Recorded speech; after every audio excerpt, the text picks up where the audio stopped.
All right, Mopar people, welcome back to the channel. I'm just Mopar Joe, and it's been a long time since I built a small block. Like 2 years maybe? But I got one. Let's check it out. If you will recall, about 2 years ago, I had a Little Red Express on the channel. And I pulled the engine out about September of that year and got it all cleaned up and sent off to Ed at Ed's Machine. And this baby's now back. I can give you a rundown real quick of what all has taken place here. The decks have been trued. The cylinders have actually been recentered. He does that on his Comac machine. I've got a video of showing that if you'd like to see it out there. He did that to my 400 block a long time ago. New cam bearings, obviously. We went in saying we wanted the works. So we got the works. This block has the majority of mods you can have done to it. Ed and I both cleaned up some of the casting flash at some point. Also, I'd like to pause and say, I did paint this once I got it back with the KBS motor coater. If you like their system, this is Chrysler Blue. I can try to get you in closer so you can kind of see the sheen of that. I really like their stuff. So previously, when I did a how-to video on that, KBS reached out and gave me a 15% off code, a promo code. It's just Mopar Joe. So I'll put it below. If you'd like to go buy that stuff, I don't get any money from that, but it does actually, I like the stuff. And if they're willing to help the public out, that's great. So something for the viewers out there. Anyway, back to our engine. So we did have our line honing done. All that's beautifully lovely. My little specs is actually from where my rust preventative stuff, it just kind of, wherever it lands, it kind of harms. So I like to keep it off the cam bearing, stuff like that, if they're already in there. I can get us flipped back over in just a second, but my goal for the day was get the crank dropped in this, our crankshaft. It has been turned 10 to 10, also rebalanced by Ed. Lots of little finish work in this. It all looks really nice. Typically, on a stock deal like this, he can grind in just a little bit of extra clearance. That way we're not trying to find a funny shape, funny size bearing that's 11 over or half a thou over or whatever, because most of the time they don't exist. So this will give us a little extra clearance today. I'll get it checked before this is final torqued, but there it is in all its glory. I'll get our bearings out. I went ahead and mic'd this dude so we can check our main bearing clearance. And I'm at 2.800, like on the dot. If we try to look for an extra number, it's a 0. Like, I'll do this one more time here. But I've checked 3 so far and they were all exactly exact.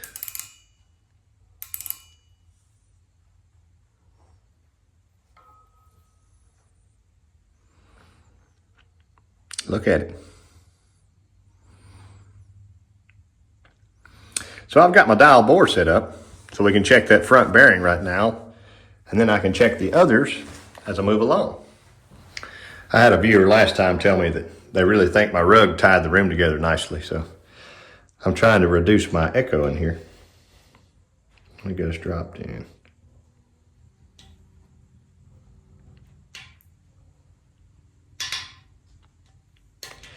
These are a full groove bearing, P series, about 1.5.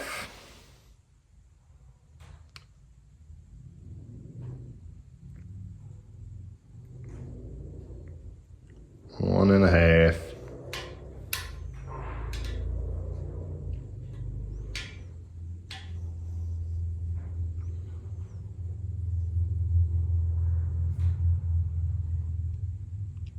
Just over 1.5 out there. And there's our bearing number, MS1266P-10, made in USA by Clevite. Slip number 2 in. I usually go through and catch it fine before having removed some. A little under 2.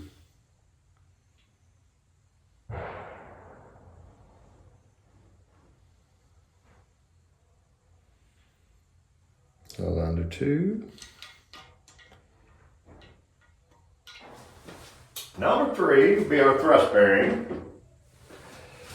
And I do believe, if I'm careful, I can sneak just like this. Just barely over 2. I'm liking that better than that 1.5 in the front. Pop the front 3 off. Doing number 4. Just barely over 2, once again. Lucky number 5. There's another 1.5 right there. Interesting how the front and the rear are just a little bit tighter. So just for fun, I popped number 2 off and I took both shells from number 2 and put in number 1. I think I may have a little variance in these bearing shells, and I don't own a ball mic. I realize if I had a ball mic, I can measure everyone, but you would think bearings, well, you can't think anything anymore. Same tool. I didn't touch this tool. I still get the exact same reading on 4 and 5 as I do previously. So right now, when I try number 1 again, we are 2.5 on the money. Just barely over 2.5. And that's trading both shells. So I'm gonna try this one more time. I will take one of my shells from previous and add to the other shell and see if that gives us 2. If it does, then it'll be 2 all the way across, 1, 2, 3, 4. And on number 5, you'll notice, now maybe you can see it. I've got our oil pump setting on here. I talked to Ed and he said, did you torque the oil pump down when you checked number 5? I said, no, I've never done that before. He said, when it was machined, he torques the oil pump down because it puts a little bit of strain on that cap itself and it could change your torque reading. So I'll try that in a minute. I've got my bolts cleaned up right now in the Sonic. Here's our recheck on number 1 with a half, with the number 2 shell and a number 1 shell. 2 1/4. That's interesting.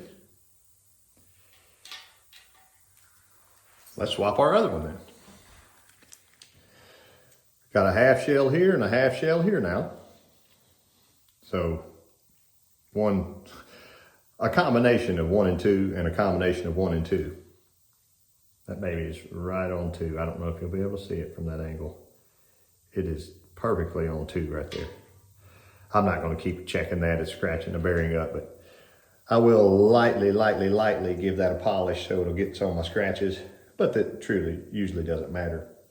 I'm going to double check here, but I can take number 3 off because 3 is happy together. So right now I'm just over 2, perfectly 2 and barely over 2. Front 4 are happy. I like it. We're going to do number 5 now. Washer is supposed to be off this side because the oil pump hangs that way. So I got to swap my washer back to this side. Simple mistake, but you can clearly spot it when you put the pump on.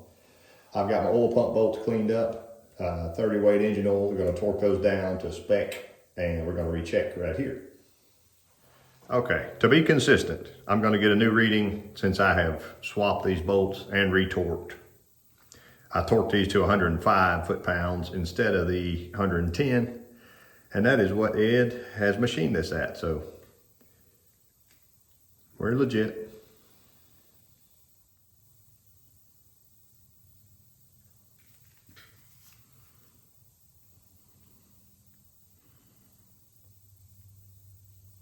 I found that tight spot. Where is it at?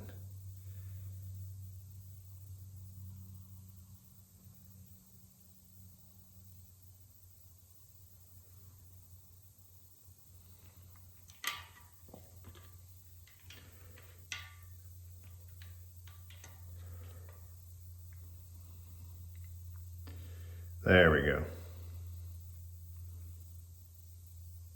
See, maybe just barely under 1.5 right there. That's the back half of our shell.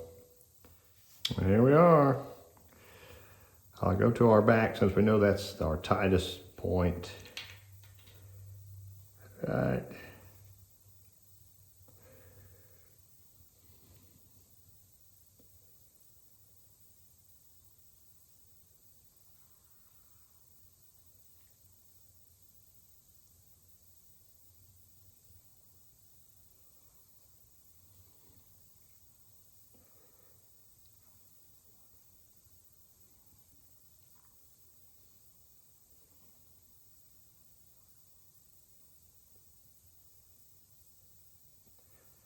Right on 1.5. I'm gonna call her good. For all you bookworms out there.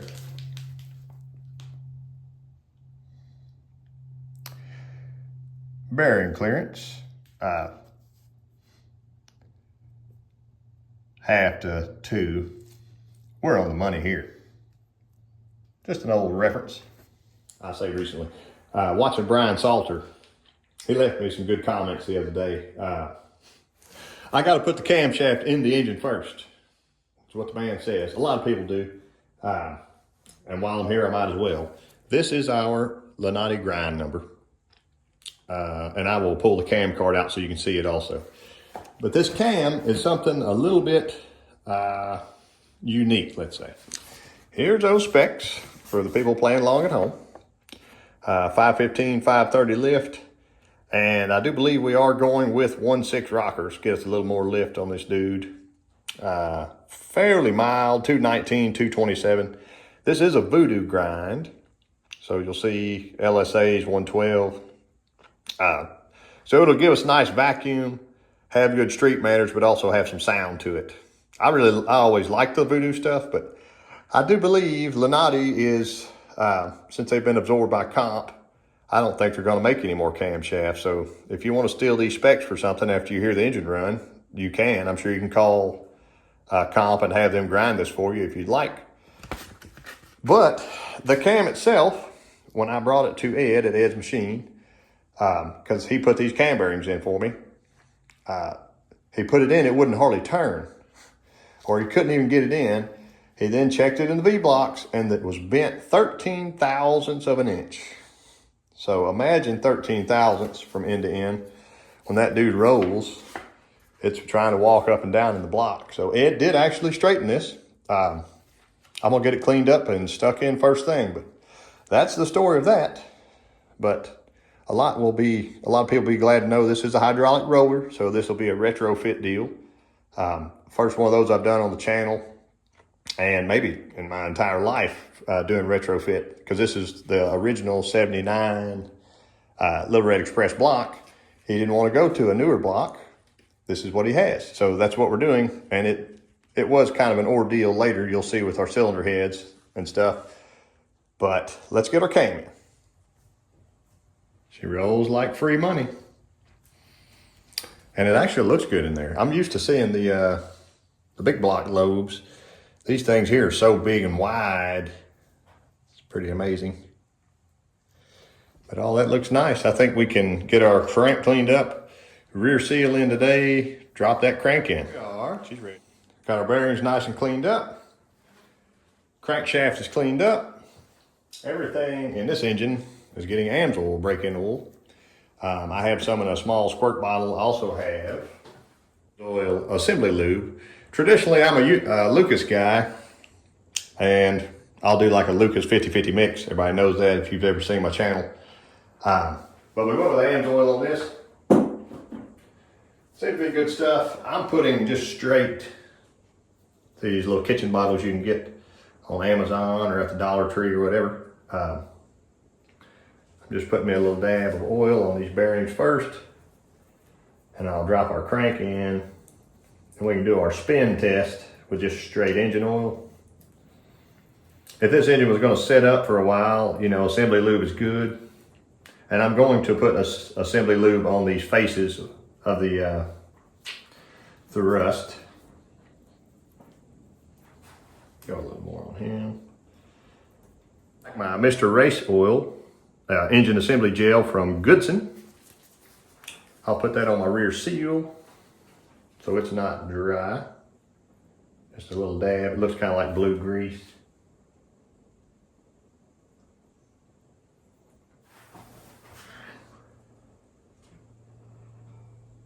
Right into place.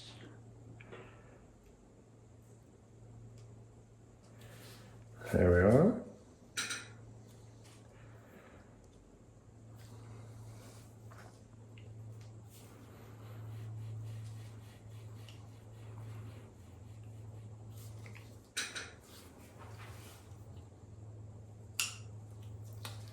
I heard that little bit of thrust there. That's nice. We're going to check that in a second also. So I've got our thrust bearing, center bearing, bolted down. I set our thrust back and forth. I have pried us back now and have us on 0. So now take us forward.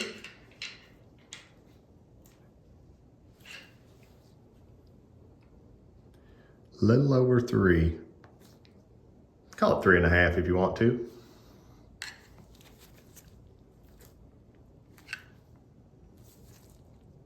We're just on the other side of 0 there. I will pull my gauge off right now, but I have to recheck that after all the caps are on and torqued, because there was recently a 580 that I was playing with. When I got it in here, it had 0 thrust. And the rear cap, for some reason, the radius of the crankshaft, see this one doesn't have that radius. The radius was rubbing the bearing on number 5, I think it was. So that was a bad day for that. We got it cured now. But you never know unless you check it before and after. Definitely worth a mention because I don't think anybody really ever does.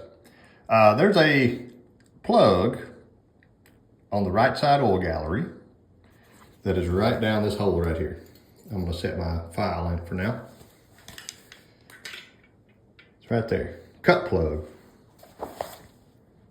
Move it over. There you go, you can see it in there. So if you're missing that cut plug, or if that cut plug is at the wrong depth, it won't filter the oil, it'll bypass it. So if you follow the leader here,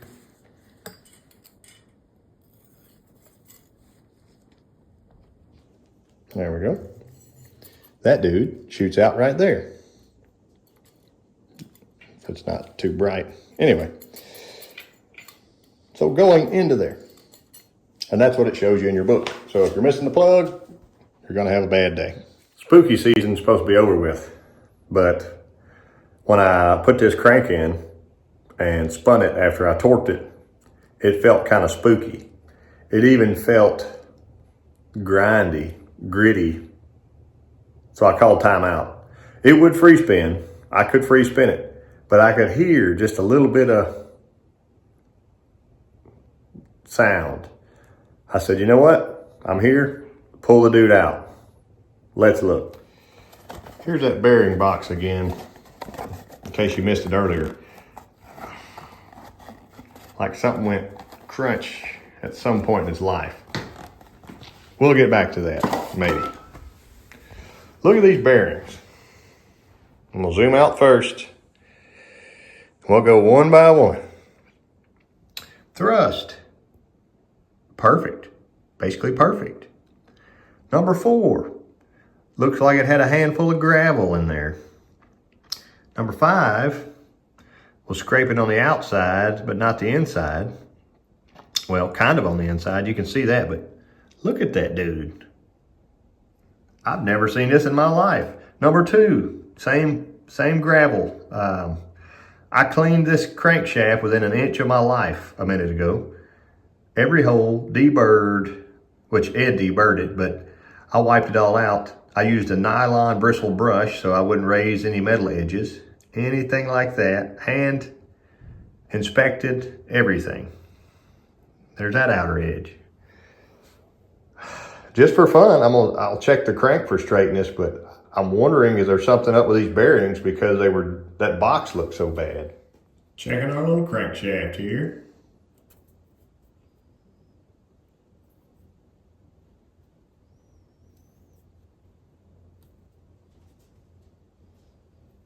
There's a little movement.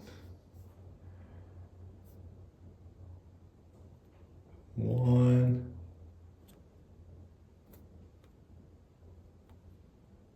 One and a half.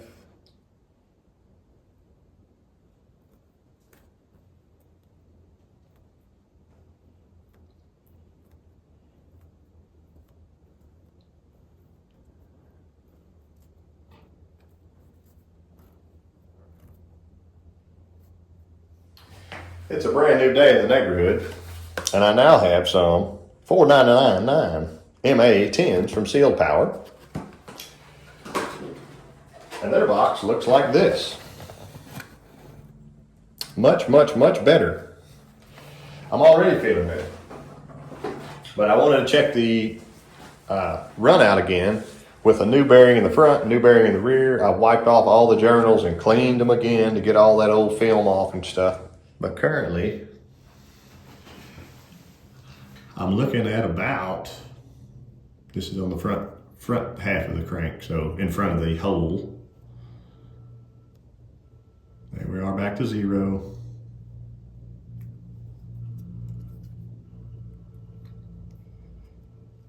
There's 1. Call it 1.5 right there.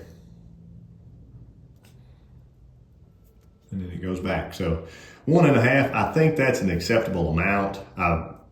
If you ask 10 different people, you'll get 10 different answers. But we're at 1.5 there, which is about what the other bearings were. My next step is pull this crank out, torque down the number 1 main cap with the new bearings and check that clearance. I'd like to know what it is before I start assembling this again with the new set of bearings in it. So right now I've got my sealed power bearings in, and they still mic at 2/1000 clearance, just like the Clevites did. So I ordered, and let me say, 2/1000 is probably not too tight for a street engine. Ed said he'd be happy with that. I ordered these Kings, and here's how they came in a beautiful heavy duty box with King on them. We're going to put these in. There's our Kings. I know their rod bearings usually come in a nice plastic sealed deal. I got these individually wrapped. So they're also a half groove, which is fine. They look a little better. We're going to see how they fit my caps, see how they fit the block, and go from there. There goes our King. And it does seem like their hole here for oiling is more centered, kind of like I would think a factory one would be. I know Clevite was kind of kicked off to the side there, but just a minor difference. Let's see what we got.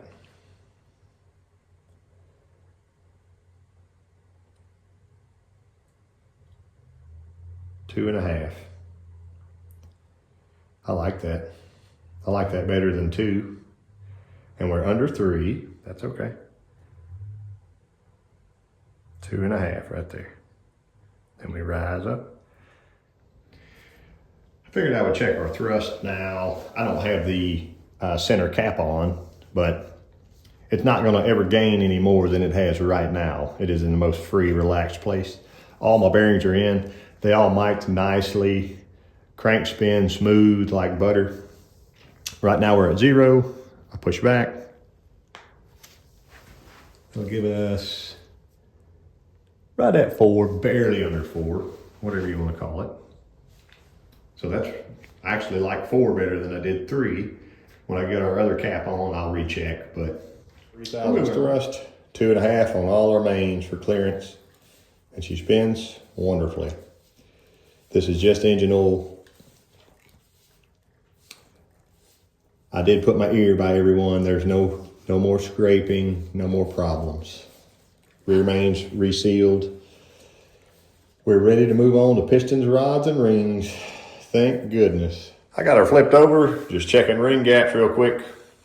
Old feeler gauge you can barely read, but we are on 18 all the way across the board on our top ring. Hastings recommends 4/1000 per inch of bore size. This is 4030. We'll drop in the second ring. I'm checking every one because I trust these rings about like I did those Clevite bearings. So we got to verify, just to know. So all our tops are checked, 18,000. I got our bottoms dropped in, and right now, see how we're hanging there. They are 16. So I think I'm going to open up my tops to 19, do my bottoms to 21. And that'll get us nice in suit here. Here's our piston for the people playing along at home. The old sealed power, excuse me. The H116 CP 30 over. There it is. I use these in that original 360 engine that I built. These are stock rods that have totally been redone. ARP bolt, shot peened. Really nice stuff. And I think this is kind of the perfect street deal. It'll bring our compression up. It'll still be happy with cast iron heads. We got our heads nicely worked over. I'll show you those eventually, but this is what I'm using for a piston. So let me get these opened up and we'll start installing soon. There we are. I got our indicator set up. This is 2" and 114 thousandths. Now that it's been cranked and turned 10. So that's what we're set up on with our gauge here. And I can pull that out a little bit. I got this set up my rod vise, but it won't usually clamp it very well on the beam of the rod. See what we can get down to.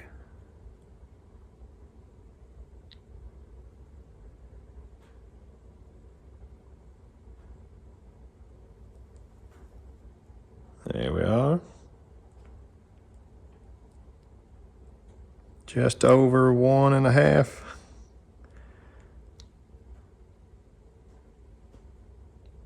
That's it. That's within spec. I know I've shown this 100 times before, but I will anyway. There is your piston ring orientation chart. This is a total seal one, but I do all mine like this, even though these are Hastings. The main deal is get your compression rings across from each other, but I guess they think something special is going to happen by them being this way. Anyway, so if that's the front of our engine, I always mark my piston. Excuse me. I will mark my piston just like that. The top compression ring goes on top. So top on top, bottom on bottom. Then they have you offset your oil expander gap range. They're saying have it over here somewhere. Mine is right there, but I marked it to, kind of be close to there. Then the other smaller ring there and right there. There you go. So that's ready to rock. This is a stock style press pin because it's a stock rod. We didn't float these rods. So I've got to get this lubed up really well, my AMSOIL stuff, and work it several times. Then I can oil this piston and get it dropped in. I'm going to use assembly lube on my bearing here. Ed's got all these marked for me. See the dot, first number 1 dots. He marked those after balancing and weight matching everything, so it'll be on the money. But I'll use assembly lube on my bearings because it's not like a crankshaft where you can do a spin test and say, wow, that feels so good. It's going to be a little sticky because it's a rod bearing and it's forcing the piston up and down. So I want it well lubricated. We'll be able to see side play or side movement on our rod here in just a minute also.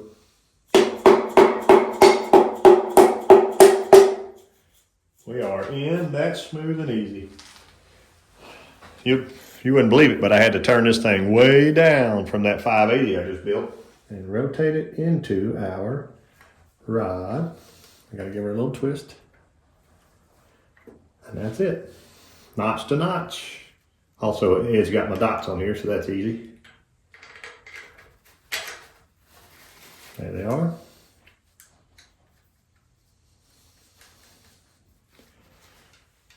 I can add a little more ARP lube, but you'll notice it coming off on my fingers because it was just torqued up a second ago. It's everybody's favorite time. We've got number 1 in. I torqued it to 25 foot-pounds, enough that I know it's not going to fall out. And we got to degree this camshaft, so I've got my Summit timing set on here. There it is, larger if you need it. Anyway, it's supposed to have the 9 keyway. I think I've used this before with good success. And all the stuff says made in USA. It has the roll-on chain, and it should be a true roller. Yep. And there's no links in the roller, so all that stuff checks out. We like that. I've got our cam, I'll call it a thrust plate, whatever you want to call it. I've got it in place. I use my Goodson engine gel behind here because I don't know how long, I'm assuming it'll get oil fairly quickly, but And I've got our little oiler tab on, torque these 3 down with a little bit of blue Loctite. So there we are. I didn't always use Loctite on that, but I figured while I'm here and I had a chance. I have not seen how loose or tight this is yet, so I guess we'll all get to see together. There you go. And we are in business. So there we are. As for slack, I would say that's about perfect. Obviously, when it rolls one way or the other, it's going to have more on one side, but that's with taking all the slack out. So that would be tightening that side and loosening that side. I think it's right on the money. It looks really nice to me. I get our degree wheel on. I've got my socket here. The comp socket that I like so much. Get her on, find top dead center. Right now I've got that zeroed just on the actual edge of the deck, not on the piston right now. I know it's hard to see from your angle, but when I slide us to the center, right now we're showing about 4 above deck. So that's really nice. And we can verify that. It's going away and it's coming back. Well, there it went. Maybe call it 3.5. That looks good. I've got a machinist straight edge now from Goodson if I wanted to lay it and do some feeler gauges, but that gets us close enough for anything we need to know. But there was about 5 people watching this when they turned it on and said, he said he's going to put a roller cam in this engine. I wonder if he checked to see if the lifters would clear the block. Well, they do now. Let me show you. There's our hydraulic roller lifter. These are the retrofit deals by Howard's. They're a little sticky getting in there. But I had to clearance here because the little rivety piece, it wouldn't even slide into place. Once it kind of slid past that, I was pretty well home free there. You could see a sheet of paper, daylight there, but now we got it going on. That's as high as that one will go. It's on max lift. And to get you a closer view of what I'm talking about here,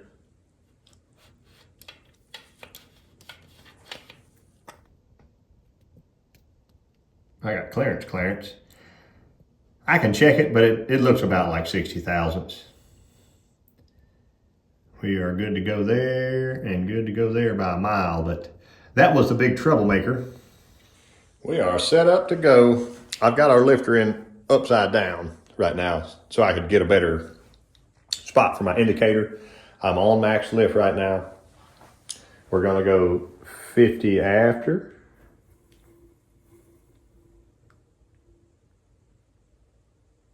Right there. We are at 149. I'm not moving the camera now because I'm trying to get this done. So y'all believe me, would you? We gotta go past and then back to our 50. So 149.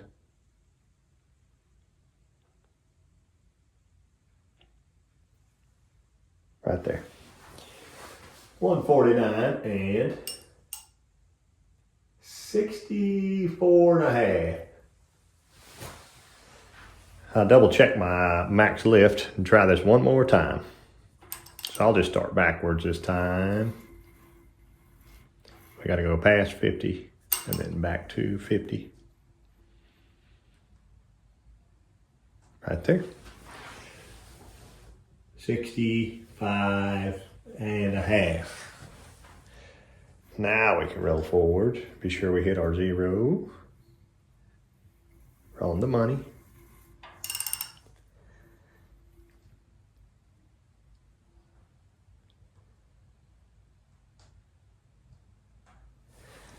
$65.5 and 149.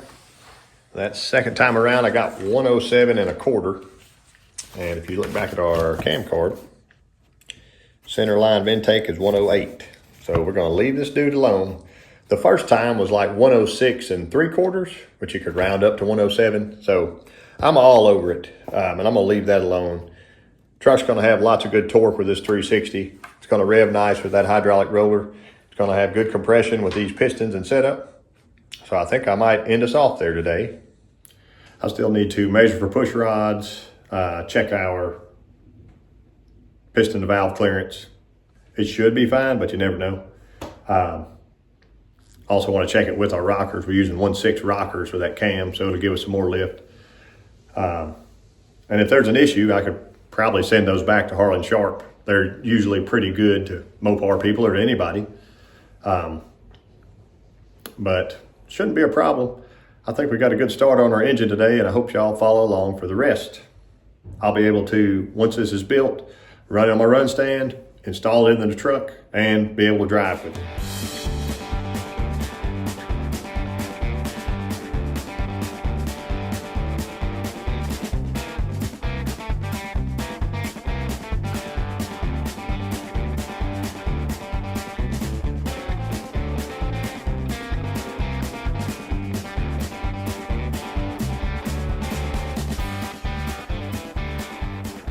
All right, Mopar people.